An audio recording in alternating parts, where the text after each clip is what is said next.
Good morning, everybody. My name's Bridson, and I'll be teaching you some giving you some information, get the words correct, teaching you some information about apprenticeships. And I want to know really, how good is your knowledge on apprenticeships? And we'll come to that question in a few minutes. So I've introduced myself, okay? It's just a quick introduction. Introduce yourself, your name and the area you work, and give one interesting fact about yourself that can be work related or may not be. So I used to say, my name's Bridson, as I've said. I work in learning and development. The one interesting fact I always quote about myself is I know how to make a sandwich that looks like it's full, but it's not, okay? When I worked in Pontins, we were taught to actually, when you're going to cut your sandwich diagonally, you just put all the filling down diagonally, cut it, and when you put it in the wrapper, it looks full, but it's really half empty. So that's a trick that Pontins has. What about you, Danny? Okay, so hello everyone, I'm Danny. I obviously work at Liverpool Women's, work in theatres, and one interesting fact about me, probably Kate knows more facts about me than me. Let's choose the one that's coming up. So I'm going to step out my comfort zone massively and spin round the dance floor for the hospital charity. And I've had one lesson, and yeah, it's bonkers. That's all I'm going to say. So you need to come just for the pure entertainment value. Excellent, thank you, Danny. Kate? My name's Kate Davis. I'm Head of Fundraising at Liverpool Women's Hospital Charity, so working fundraising for the hospital. One interesting fact about me is I'm a twin, and me and my twin sister won the Most Beautifulest Babies competition in 1977 and was kissed by Ken Dodd. Oh, excellent, excellent. Well done, that's lovely.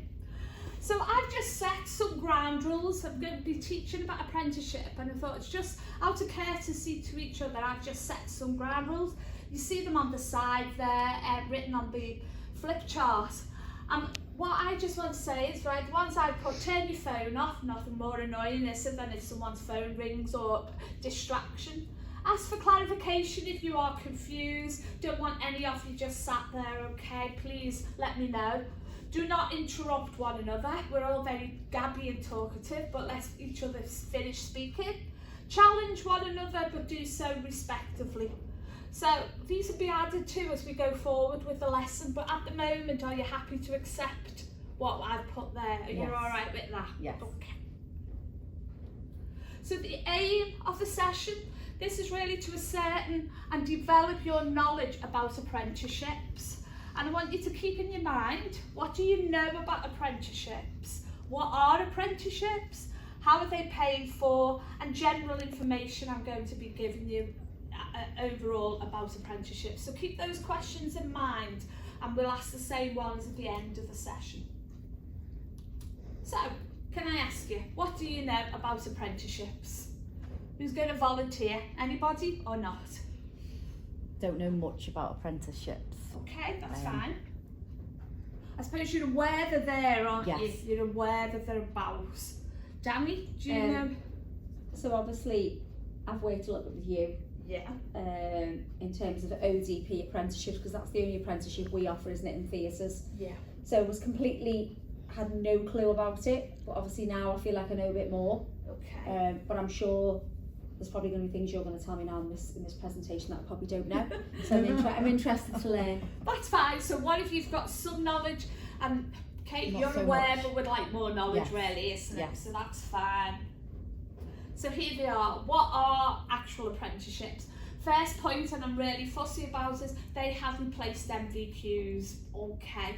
You'll hear sometimes staff will go, oh, can I do an MVQ? No, they would actually, I think it was about 2015 that we got rid of them. Okay. Sometimes why I'm very fussy on saying, please remember apprenticeships. There was an occasion where someone actually was on an apprenticeship, but thought it was an MVQ. So then signed herself up for an apprenticeship, and she got onto it, and I actually had to stop her and would say, you can't be on 2 apprenticeships at the same time. Slightly concerning considering she was 18 months into it and she thought it was an MVQ and not an You apprenticeship. see, I think But I would have thought it was an MVQ.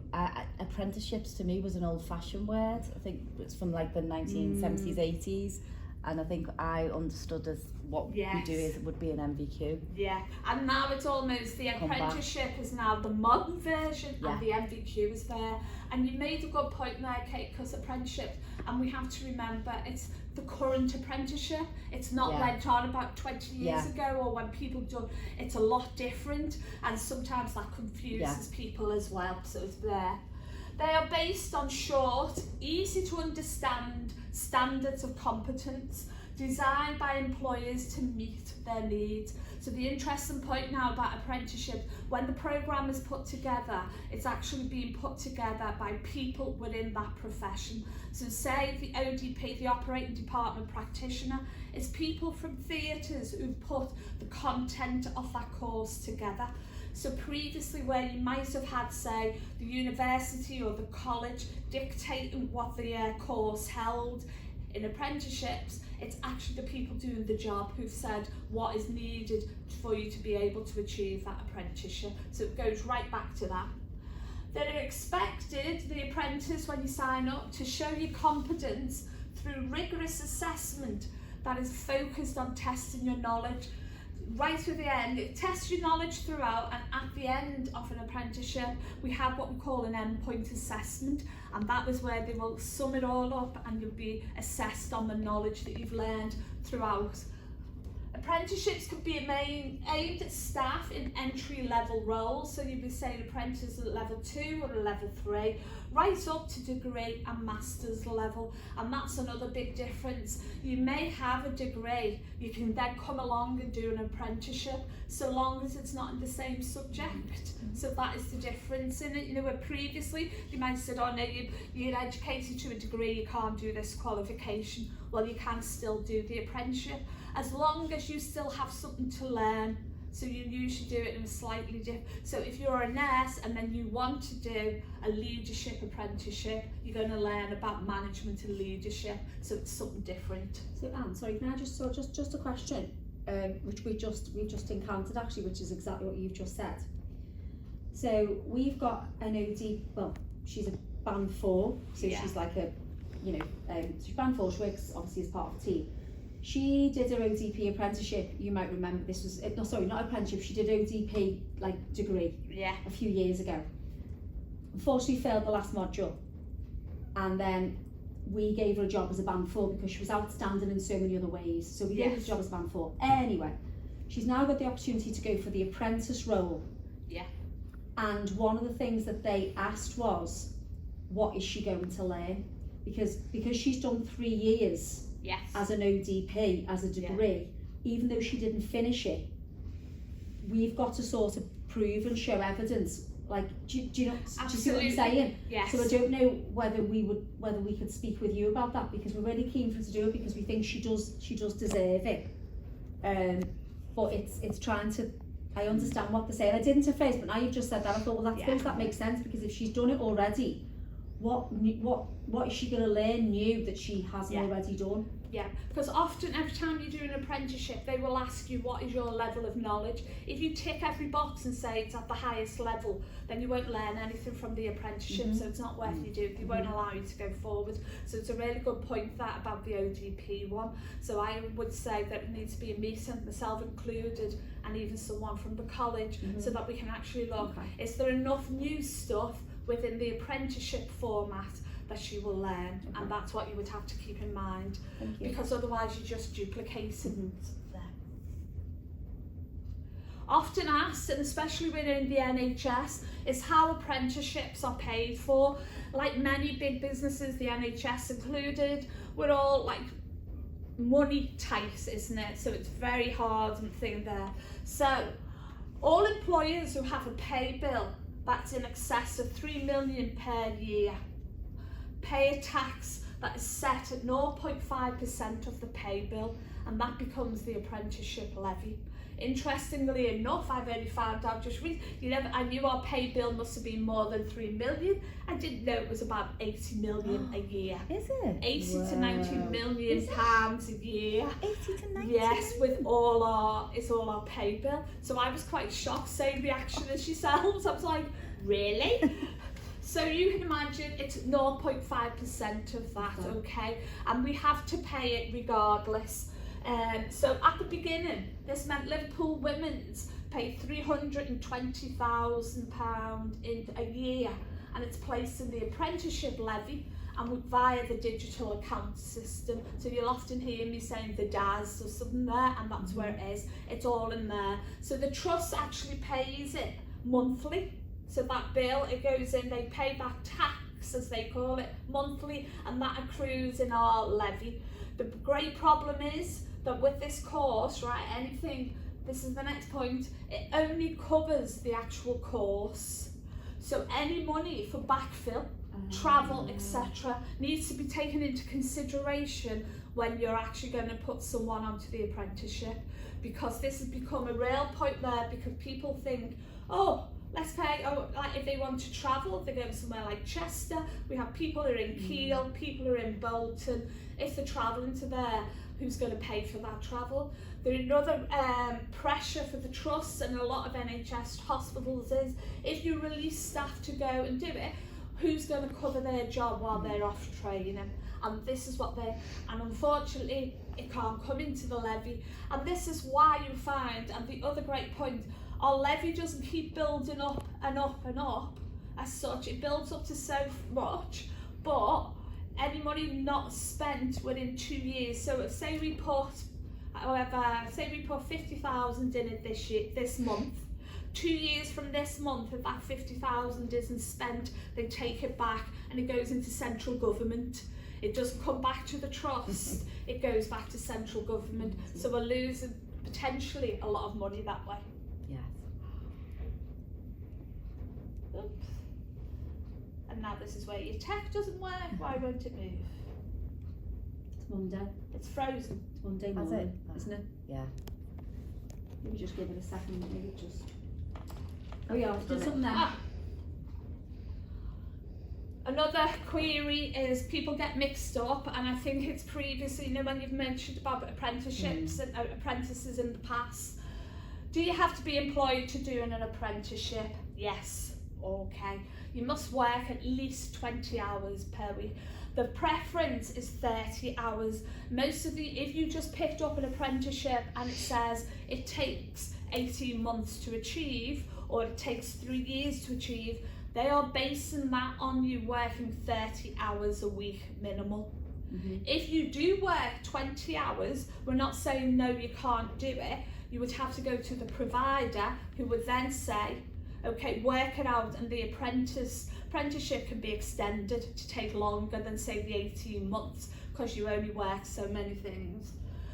You ideally would be lovely if you have a permanent contract, but absolutely have to have a contract that covers you for the length of that apprenticeship. So if someone takes you on and say, we're going to put you on a 3-year apprenticeship, then also you must have a 3-year contract at least.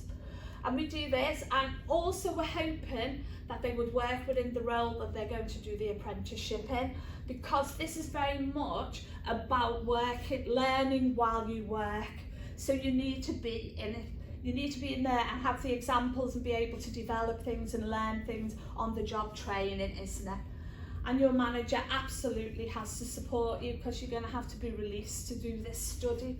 So if you look at, we usually say, whether you're 30 hours and above, it's 6 hours per week that you would actually be released for what we call off the job training, but we will talk about that more. If you have a fixed term contract, we can still consider you, but you're just looking at whether that contract will allow you to finish. Now, I know that in one of our departments, in the IT department, they had fixed term contracts. They were coming to the end and they still had 3 months of their apprenticeship to do. Kindly, the Chief Information Officer agreed to extend their contract so they could complete the apprenticeship. often made out, are apprenticeships only available for young people? I'm glad to say no, apprenticeships are available for all age groups. We actually say anyone aged over the age of 16 and living in England can do an apprenticeship. And that makes a much difference. So I know in this trust we've got a wide range of age groups in here there, so that's why we say. But keep in mind as well, the apprenticeships have to be at least 12 months. So they can't be any less than 12 months, 12 months plus. So you'll find that your level 2 healthcare apprenticeship is a 12-month one. And such as, so, but you know, if you look at your level 3, becomes an 18-month one. Always taking in mind it might take people a bit longer if they go off sick or so on. Are they apprenticeships only for low-skilled people? That's an often frequent question. And we say no. This is how many, there's over 750 apprenticeship standards which are available from level 2 up to level 7 and a master's, okay? You can actually find out more there, but interestingly, I always go, it has to be relative to the job you're doing. So if you look at the list of apprenticeships, we have them in shipbuilding, flower arranging. Well, you ain't going to get one of them here because we don't need it. It might be very nice for you. It might be very nice, but the trust will not support that one. To say, can we do flower arranging? Yeah, no. let's do that. No, thank you. So there is so many there, and that's often when I say to people, come and have a chat with me, we can have a look and see if there are apprenticeships that are suitable for your role and that we can fit in and you can do. So Anne, what apprenticeships have we got currently in this trust? And I know we've got ODP. We've got What other ones do we ODP, have? we have got nursing associates, we have leadership at level 6 and level 7, we've got leadership, we have IT, project management is in there, customer care, business admin 2 and 3, Okay. so there's quite a few There's quite there. a few, isn't There there? is quite a few. So we're going through, and there's more and more that we've been, I think when we started it was very slow. You know, when they were introduced, and we might have had a level 2 and a level 3 apprenticeship in health and social care. We now have the ODP one, there is now the nursing one, the nursing associate and the registered nurse is a thing, and there's also midwifery now as well, all coming through. Off the job training, and I will give you more information to take home with you. It's a massive thing, okay? This is the difference with apprenticeships, and sometimes people struggle with this. Off the job training means this training has to be done in work hours. So it's off the job and you have to think, but it's undertaken outside of your normal day-to-day working environment, but during work hours. Does that make sense? Yeah. So if you learn something that is relevant to your job, so you say mandatory training, and you need to learn resuscitation because you do that won't count because it's not new learning, it's a reinforcement of it, okay? You need to do it within there, but you need to, that's why we say with managers, you have to document the 6 hours extra training you've done, but within work hours. You will do more. I often say, be prepared, you'll get 6 hours from your manager. Most apprenticeships will take longer or will take more study than 6 hours.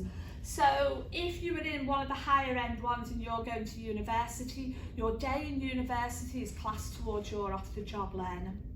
But there are some apprenticeships, the lower down ones, that don't involve going to university or to college, and that's where you have to actually very much be really on the ball, actually log in what have you learned. And this is where it should be 6 hours for full time, and it doesn't include any time to complete your necessary maths and English. If you also need to achieve maths and English, that has to be done separately. That's an add-on, okay?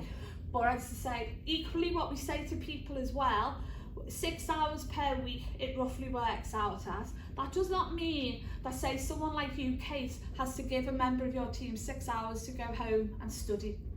This the on-the-job learning can be done in work. Right. So if you were, right, you're in there in work and you're going, okay, part of your course, you're doing like business admin, so you get say, right, I'm going to send you to someone in class, or send someone to Alison or someone in IT to learn about Excel spreadsheets and to learn this. That's training, that can be included as off the job. It's different to your actual job, but it's learning, and that's why.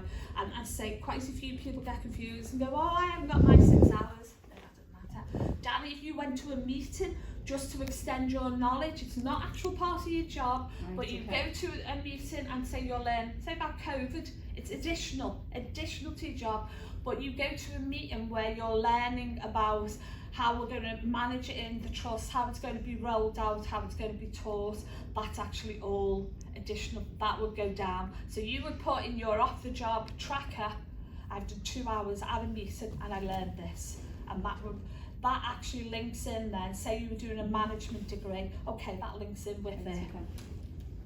People get very confused, but it's a lot of help and we will support with that. Are there any entry requirements? Yes, there are different people I know, especially when they're looking to go into nursing, they do think, well, they never got into nursing when they applied to uni direct. Oh, here's an apprenticeship, I'll apply for that. Actually, whatever stopped you getting into uni will stop you getting onto this apprenticeship. Each apprenticeship does ask for certain qualifications. So there are different ones. It does depend, obviously, on the industry, the job role, and the apprenticeship level and the subject. So if you're coming in as a HCA, at the lowest end, and I don't mean that horribly, so you're coming in as a healthcare assistant, you don't usually have to have previous knowledge. We can actually give you that throughout. If you want to be a nursing associate though, we would expect certain things. Have you got evidence of this, evidence of the other? Same as if you went to be a nurse or an ODP, have you got the qualifications to apply? And I've just found out, like, you know, within midwifery, that's a really tough apprenticeship. They won't take any level 3 previous knowledge. Like if you've got a level 3 apprenticeship, they don't accept that. They don't accept any training, like if you're a nursing associate, that won't go towards it. When they talk about it, they're still looking for A-levels. You've got A-levels to apply. So you may be a HCA or a maternity support worker here, but are you trained to the level that they will take you in on that apprenticeship? So that's slightly different than what the nursing one, because the nursing apprenticeship will accept if you've got a level 3 qualification, like an MVQ or an apprenticeship, that will work towards it. As part of your apprenticeship, and depending on the level, you'd be required to either evidence that you have English or maths, or you must take them during there. We will be moving anything that is usually, I would say, level 5 and above, and if it's like the ODP one or the nursing, they expect you to have maths and English before you start. In the lower down ones, you may get away with it, but we as a trust are very much finding we will be asking for maths and English before you start your apprenticeship. Because what is happening is people can actually achieve and do all the work that's needed for the apprenticeship, but they can't actually be awarded it because you haven't done maths and English. And this is what people are finding tough.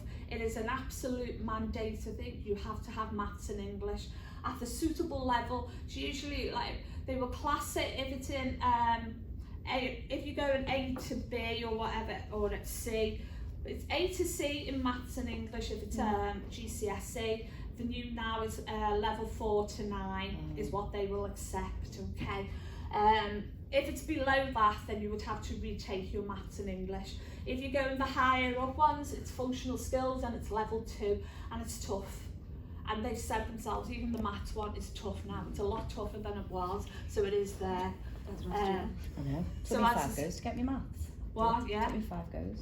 So that's what I say, it is quite tough, and people think it's not. It's taught in a different way, and it's functional skills, but it's still quite a high standard.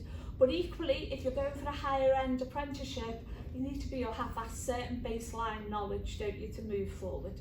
But also the government have brought it in, because sometimes years gone by, people go, well, I become a nurse and I never had maths and all this. But we're very much Britain's appalling, and it's maths and English level, maths appalling. But we're almost embarrassing next to the rest of Europe and everything. So it's very much the apprenticeships is you have to have maths and English. Because I think that's the thing with us, isn't it? And like for the HCAs, we've got like some really amazing HCAs, haven't we, on theatres? Yeah.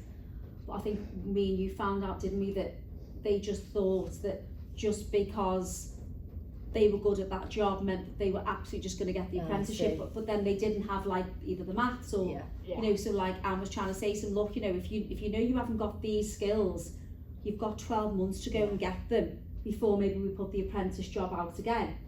And some of them I don't think they have, so we're going to have the same it's a barrier thing again, because I think, you know, you do have to have a level for them to start, don't you, because there's drug calculations and things and stuff, isn't there? And you know, you don't want to set anyone up to fail, and that's why we're very open and saying this isn't the easy way in, this is hard study, and it's an opportunity we're giving you. And you know, you will end up, what we always say, the best thing with an apprenticeship, you come out with no fees, you've got no bills, you've got no uni fees, and you're training on the job, and in most cases you'll have a job at the end of it, because the trust, obviously if they're putting you through something like this and supporting you, they want you to stay here. But yes, it's very much a case, and Danny touched on a good point, you know, when you're a senior person, you're looking, if I've said to someone over 12 months ago, you need to have got maths, and they still haven't got it 12 months or more later, are you really serious then about your apprenticeship? And are you really going to be committed enough to hard study? So it's all that to be considered. So I've given you, just in conclusion, this is, and I suppose it's a very broad overview of apprenticeships. It's giving you a knowledge of what they are and who's eligible to apply for one. There's obviously a whole load more information out there. If you go on and look at .gov, the government website, you can find a whole wealth of lots of knowledge about what apprenticeships are, who they're for. They give you step-by-step breakdown. Obviously within the trust, if you need to know anything, you can come and speak to me. Obviously I have some more knowledge just because you do absorb it as your as a lead on apprenticeships. And so that's where we say it's a broad one. So really, in my conclusion is, what do you think now about apprenticeships? Do you feel, Kate in particular, do you feel you know a bit more? Yeah, I would say it's as a great opportunity for anybody to take on, and it would add value to your career at any level. So then my questions back up, what are they? How are they paid for? General information. Do you think your knowledge of apprenticeships has increased? 100%. Mine has 100%, yeah. Yes. I think definitely like about the paid for thing, because I don't think I really understood that. I think I thought it did, but I don't think it really did. No, I think, do you know what I mean? I do. I say it to people and I go, it's this, it's that, and they go, yeah, okay. They're nodding to me at the time, but I'm going, don't know whether they've really taken it. Is that there? So hopefully you have improved. So in light of that, I have got handouts for you, so it addresses all these questions, okay? So it's information there. So there's ones particularly for yourselves, which is about the manager's guide, and this will tell you, because to me, what a manager always has to do is when they're looking at it, is to know all the facts and say whether you can support someone going on to that apprenticeship. So we've got that, and I've also got the guide that tells you it's for apprenticeships and it's just frequently asked questions. So it's often like for, you know, if your team members, but even for yourself, you know, if you wanted to do one, it'll ask, are there, similar to what I've touched on in this presentation, what are the requirements, what's the off-the-job training, what's not included, and that's useful. What is not actually included in off-the-job training, because that is the big one, and that's why we're saying training that takes place outside of your normal work paid hours, including maths and English, completing progress reviews, your apprenticeship, and that will not be included, okay? So it's just being really aware of what can and what might not be able. The manager one has a great thing there, giving you a brief off-the-job training guide, telling you what would be counted and what wouldn't. I still find there, I will say a little tip if people do it, that off-the-job training is as important as all your written assignments, because we're there, and often what I say to people log off it, even if it's just a rough log, in your book, because it then will go online. You have to log it all, and to be able to achieve an apprenticeship you need to be able to show your off-the-job training. So she's very much keeping that in mind, but also telling people, by the way, there will be more than just the off-the-job training. If you do something like if you're doing the professional qualification, nursing, operating department practitioner, you need a lot more than just 6 hours off-the-job training. So Anne, for example, so this week, actually, funny enough, I've just emailed the pre-op manager to ask for our apprentices to go and do one of their days off the job learning in pre-op, because that's not part of their role, but it's vital to the role. So absolutely. we're starting them from this week, so they'll all go and spend so many sessions down there. So that can be classed as the off the job. If they go and talk, say to the surgeon, and they get to, or even if they go to the gynae ward and you take them to the gynae ward and you see what happens there, you know, when they come back from theatre, how they're cared for, that can all be counted as that. And it might be, you know, in other roles, say Kate, it was there, you go and shadow the finance director. And that's where it's a learning thing, or you can shadow the chief executive or something. Well, that's additional to your role, but it's a learning thing that will contribute to your role. So there's a wealth of things that you can do, and often we say, especially like theatres, go to another thing and then go to the ward or go to there and see what is actually done there. So sometimes you get, like, one of them actually said to me, but that's not really relevant to my role though, is it?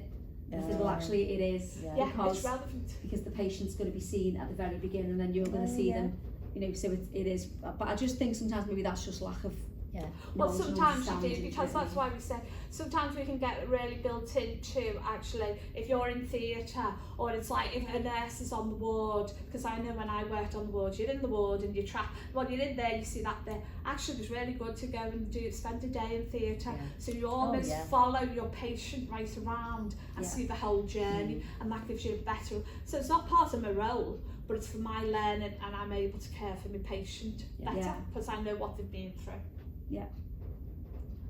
So this is just, we've concluded there and just some feedback, if you would.